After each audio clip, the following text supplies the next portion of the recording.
चलो बुबू बाय, मैं जा रहा हूँ वापस। तुम अपना ध्यान रखना और मुझे फोन करके बार बार परेशान मत करना, ठीक है? चलो बाय।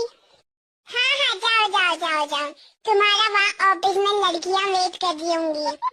ठीक है, फिर मैं ऑफिस नहीं जाता हूँ। पता नहीं इतना गंदा सोचती हूँ, लड़कियों से मिलने जा रहा हूँ क्या? मैं जॉब करने जा रहा हूँ बुबू, तुम्हारे लिए पैसे कमाने जा रहा हूँ, जिससे तुम और मैं खुश रह पाए। लड़की लड़की नहीं देखता मैं। तो तुमने मेरे से ऐसा क्यों कहा कि फोन मत करना करके?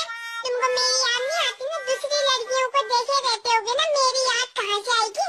मेरी याद तो सिर्फ तुमको घर में ही आती है ना, बाहर तो और लड़कियों को देख लेते हो तुम। अरे मैं और लड़कियों को देख के क्या करूं? दुनिया की सबसे खूबसूरत लड़की तो मेरे पास है।